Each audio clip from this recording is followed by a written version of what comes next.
चश्मा। आपने अपने जीवन में कुछ लोगों को चश्मा लगाए जरूर देखा होगा। आपके खुद के ही कुछ दोस्त चश्मा जरूर लगाते होंगे। ये लोग चश्मा क्यों लगाते हैं? अक्सर ये भी सुना होगा कि आंखें कमजोर हो गई है, दिखना कम हो गया है, इसलिए हम चश्मा लगाया करते हैं। ये आंखों का कमजोर होना, दिखाई कम देना क्यों होता है? हमने अपनी पिछली वीडियो में आंखों के अंगों के बारे में जाना। तो वह आंखों का कौन सा अंग होता है जिसके दोष से हमें दिखना कम हो जाता है? कुछ ऐसे ही सवालों का जवाब ढूंढने के लिए इस वीडियो के अंत तक बने रहे। लेकिन आंखों के दोषों को जानने से पहले एक महत्वपूर्ण कॉन्सेप्ट को भी समझना जरूरी होगा, जिसे हम आंखों की समंजन क्षमता या पावर ऑफ अकोमोडेशन भी कहते हैं। ये समंजन क्षमता क्या होती है? कभी गौर किया है कि हम एक पल में नजरें उठा के बहुत दूर का नजारा देख लेते हैं और दूसरे ही पल सामने रखी किताब में लिखी कहानी को भी पढ़ पाते हैं। क्या ये जितना आसान दिखता है वाकई में उतना ही आसान है? नहीं। जैसा कि हमने जाना था कि हमारी आंखों में लेंस पक्षमापी पेशियों की मदद से अपना साइज या फोकल दूरी को बड़ा या छोटा करता है, जिसकी वजह से हम ये अलग अलग नजारे पल भर में देख पाते हैं। किसी पास रखी वस्तु को देखने के लिए हमारी पक्षमापी पेशियां सिकुड़ती एवं कॉन्ट्रैक्ट करती हैं, तब लेंस मोटा हो जाता है और फोकल दूरी कम हो जाती है और हम पास रखी वस्तु को आराम से देख पाते हैं।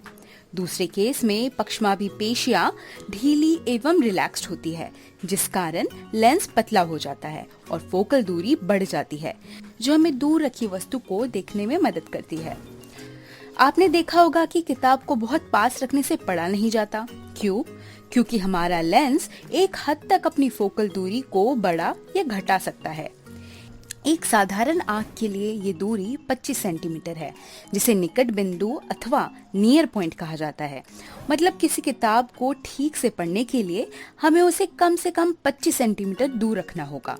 उसी प्रकार दूर बिंदु अथवा फार पॉइंट अनंत पर होता है। आंखों की कमजोर होने का एक कारण यह भी है कि जब समंजन क्षमता कम हो जाती है। मोटे तौर पर 4 तरह के दृष्टि दोष होते हैं। पहला, निकट दृष्टि दोष, या जिसे इंग्लिश में नियर साइटेडनेस या मायोपिया भी कहते हैं। जिस व्यक्ति को ये दोष होता है वे करीब में रखी वस्तुओं को तो आराम से देख पाता है, मगर दूर रखी वस्तुओं को देखने में दिक्कत होती है। और इस दोष में वस्तु का प्रतिबिंब दृष्टिपटल पर ना बन के बल्कि उसके आगे बनने लगता है। अब आप सोच रहे होंगे कि प्रतिबिंब आगे क्यों बनता है? वह इसलिए बनता है क्योंकि इस दोष में स्वच्छ मंडल एवं लेंस का वक्रता अथवा कर्वेचर या आई बॉल की अक्षीय लंबाई बढ़ जाती है, जिस कारण आंखों की अभिसारी क्षमता बढ़ जाती है और प्रतिबिंब दृष्टिपटल के सामने बनने लगता है। ये दोष आमतौर पर बढ़ती उम्र के बच्चों में देखा जाता है, क्योंकि उनकी आंखों का साइज बढ़ता है, जिस कारण निकट दृष्टि दोष का होना कोई बड़ी बात नहीं होती। ये वही बच्चे हैं जिनका जिक्र वीडियो के शुरू में हुआ था। यदि आप इनसे पूछे तो वह यही कहेंगे कि हमें दूर का ठीक से दिखाई नहीं देता। जैसा कि इस दोष में अभिसारी क्षमता बढ़ जाती है, तो इसे ठीक करने के लिए अभिसारी क्षमता को कम करना होगा। लेकिन अभिसारी क्षमता को कम किया नहीं जा सकता है, इसलिए इसका उपाय है बाहर से आते प्रकाश को अपसारित कर दिया जाए। और इसके लिए हम एक अपसारी लेंस या अवतल लेंस को आंखों के आगे रख प्रतिबिंब को दृष्टिपटल पर बनने में मदद कर सकते हैं। दूसरा दोष, जिसे दीर्घ दृष्टि दोष या अंग्रेजी में फार साइटेडनेस या हाइपरमेट्रोपिया भी कहते हैं।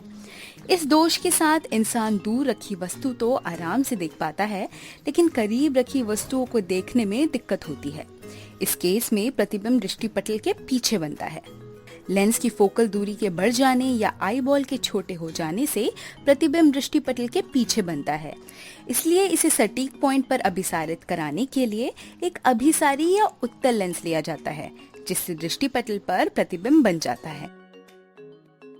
दोनों ही अवस्थाओं में लेंस की क्षमता का ध्यान रखा जाता है और एकदम सटीक क्षमता के लेंस ही चश्मे में लगाए जाते हैं। चश्मों के अलावा विभिन्न प्रकार की सर्जरी के माध्यम से भी इन दोषों को दूर किया जा सकता है।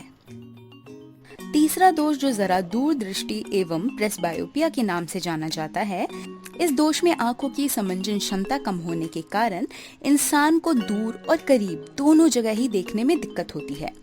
ये दोष ज्यादातर बढ़ती उम्र के साथ लोगों को लग जाता है, जिसमें पक्षमापी पेशियां और लेंस दोनों कमजोर पड़ जाते हैं। इस दोष को दूर करने के लिए डॉक्टर द्विफोकसी या बाईफोकल लेंस के चश्मे लगाने को कहते हैं। इन चश्मों का निचला हिस्सा उत्तल लेंस एवं ऊपरी हिस्सा अवतल लेंस से बना होता है। इन 3 दोषों के साथ एक और दिक्कत बुढ़ापे के दिनों में लोगों को आती है, जिसे हम मोतियाबिंद के नाम से जानते हैं। ये मोतियाबिंद आखिर होता क्या है? हमारी आंखों के लेंस में प्रोटीन होता है। बढ़ती उम्र के साथ ये प्रोटीन लेंस में जमा होता रहता है और एक समय के बाद लेंस को दूधिया रंग का बना देता है। लेंस के दूधिया रंग का बनने से लेंस की पारदर्शिता खोने लगती है और दिखाई देने में दिक्कत तथा दृश्य धुंधले होने लगते हैं। इस दोष को ठीक करने का एक ही उपाय है, वो है सर्जरी। आंखों के डॉक्टर सर्जरी कर इस लेंस को निकाल लेते हैं और उसकी जगह एक दूसरा बनावटी या आर्टिफिशियल लेंस लगा देते हैं। मोतियाबिंद बहुत ही आम बीमारी है, जिससे हमें डरना नहीं चाहिए, बल्कि इसका इलाज कराना चाहिए। सर्जरी 15-20 मिनट तक चलती है और इंसान की आंखें एकदम नई जैसी हो जाती है। यदि मोतिया का इलाज सही समय पर ना कराया जाए तो इससे आंखों की रोशनी हमेशा के लिए भी जा सकती है। तो आज की इस वीडियो को देखने के बाद आप समझ पाए होंगे कि जो लोग चश्मा लगाते हैं उनकी आंखों के पीछे दरअसल कितना कुछ चलता है, जिसकी कल्पना हम कर भी नहीं सकते।